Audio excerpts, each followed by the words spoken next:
Hello and welcome to our Principles of Accounting 1 tutoring video over Chapter 11. Today we're going to be talking about stockholders' equity and issuing different types of stock. This video is just kind of going to be talking about the main ideas that you should have picked up on after reading the chapter. So you would have read in the chapter that there's different things between authorized stock, issued stock, and outstanding stock, okay? Authorized stock is the total amount of shares that a corporation is able to give out, able to sell, okay? Issued stock is what has, out of what's authorized, has been sold to someone at one point of time, okay? Outstanding stock is stock that is actually in the hands of shareholders, okay? And then there's something called treasury stock, okay? So if you've got your issued stock, which is everything that has at once been issued, and then you've got outstanding stock, which is actually in the hands of shareholders. Treasury stock is what the corporation has bought back from shareholders that they hold themselves. So that is the difference between the difference between outstanding and issued stock. So your outstanding stock and your treasury stock should equal your issued amount of shares. Okay, so that's one thing you should have picked up on.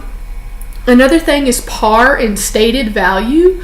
Par and stated value is what is issued with the stock, okay? And that is the actual fiscal amount that a stockholder is buying in the company, okay? So you might see examples, and we'll do one later on, where it says that a corporation issued 1,000 shares of $5 par stock for $10 cash per share, okay? So what that means is the market value is $10, which means for every share that a stockholder bought, they paid $10 for it, okay?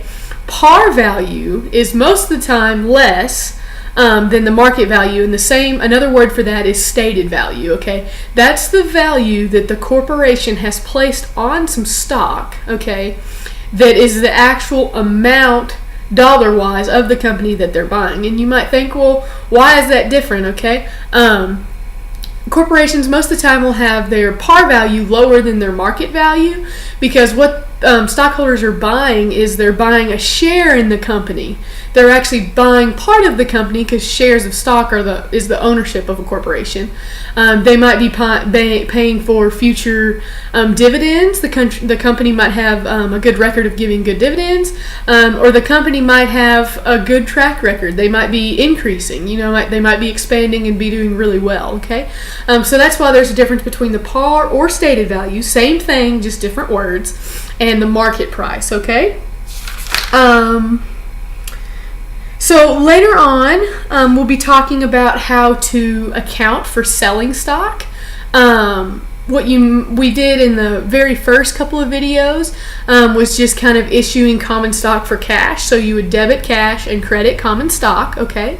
What we're doing in this chapter is we're expanding on that, okay? So what we're doing is, instead of just having cash debit and credit common stock, you're going to have something called paid-in capital in excess of either par or stated value, and that's where you're going to account for the paid-in capital that you're receiving from the difference between the market value and the par or stated value. So we'll talk about that. We'll also talk about dividends, okay? So there are two types of dividends, and they're different between preferred shareholders and common shareholders. Preferred shareholders are paid their dividends first, okay? So the rate of what they get paid for a dividend is written on the stock, and common shareholders just get a dividend if the board of directors claims one, okay? So non-cumulative stock is where you start over every year, okay? So if say I'm a preferred shareholder, okay, and a year goes by and the board of directors doesn't claim a 6% dividend, okay, but the next year they do, not only if it's non-cumulative stock, okay, they don't owe me for last year's and this year's, okay? So non-cumulative stock just means you owe what you have claimed for this year, okay? And then you pay preferred shareholders and then common shareholders, okay?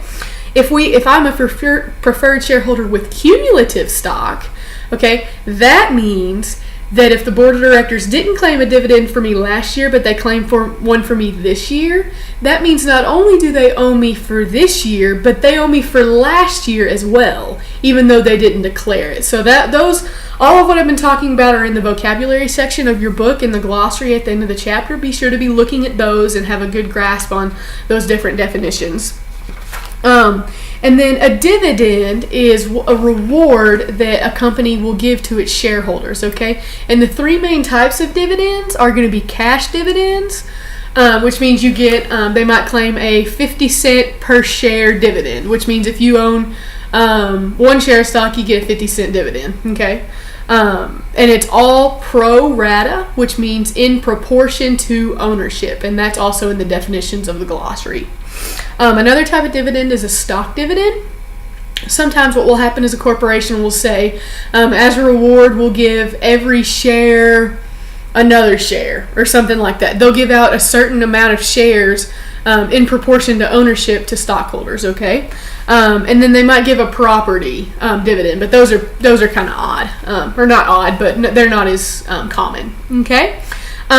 Dealing with dividends, you've got the declaration date, which is the day that the board of directors claims that they will pay a dividend, okay?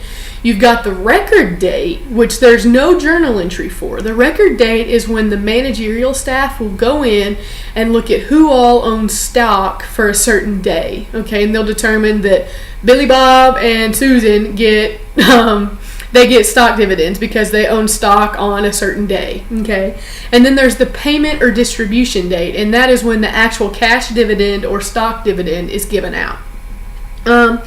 Concerning stock dividends, there's two types that we'll talk about in this chapter. We've got the 2-for-1 stock split, okay? And what that means is the corporation will say, if you've got 100 shares, okay, 2 for 1, what that does is it doubles the amount of shares. So if I've got 100 shares and the par value is $5, okay, so 100 shares at $5 par, and they gave a 2-for-1 split, what it would then mean is I now have 200 shares of stock at a par value of $2.50. So it multiplies the total amount of stock by 2, and it divides the par value by 2. Okay, so that's a 2-for-1 stock split.